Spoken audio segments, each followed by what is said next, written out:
नवा है मंजिल नवा है रास्ता, नवा है डगर, नवा साल के सबला बधाई देवत हाव खबर। दोस्तों हैप्पी न्यू ईयर।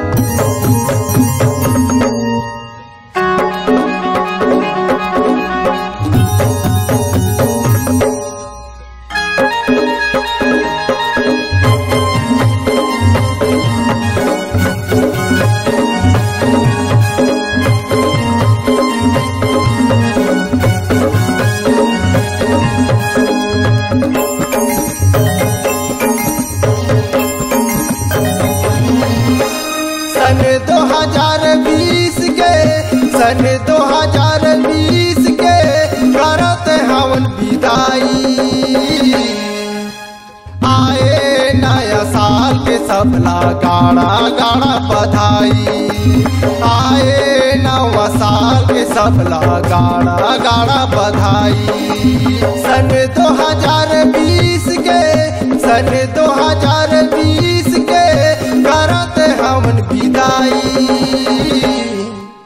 आए नवा साल के सबला गाड़ा गाड़ा बधाई, आए नवा साल के सबला गाड़ा गाड़ा बधाई।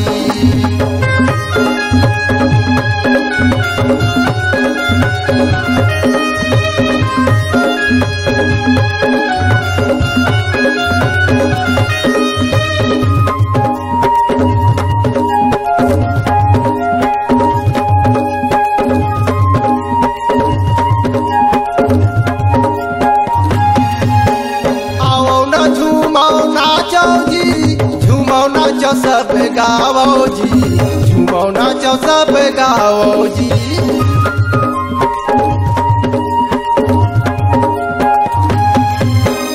आओ ना झूमो नाचो जी, झूमो नाचो सब गावो जी, झूमो नाचो सब गावो जी। होवत बिहनिया नावा दिन, होवत बिहनिया नावा दिन, नावा है रंग लाई, आए नवा साल के सबला गाड़ा गाड़ा बधाई, आए नवा साल के सबला गाड़ा गाड़ा बधाई।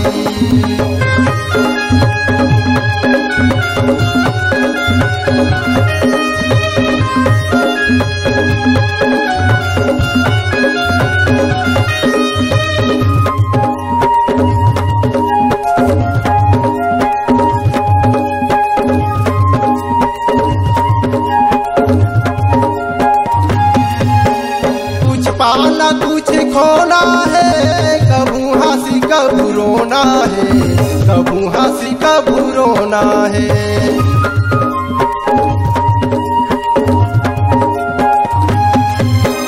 कुछ पाना कुछ खोना है, कबू हंसी कबू रोना है, कबू हंसी कबू रोना है।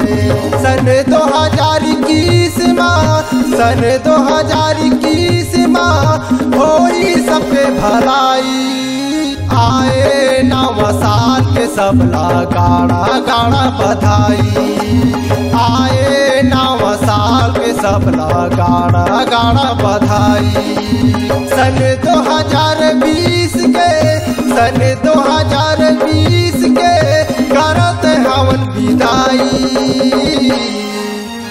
आए नया साल के सबला गाड़ा गाड़ा बधाई, आए नया साल के सबला गाड़ा गाड़ा बधाई, आए नवा साल के सबला गाड़ा गाड़ा बधाई, गाड़ा गाड़ा बधाई, गाड़ा गाड़ा बधाई, गाड़ा गाड़ा बधाई, गाड़ा गाड़ा बधाई, गाड़ा गाड़ा बधाई।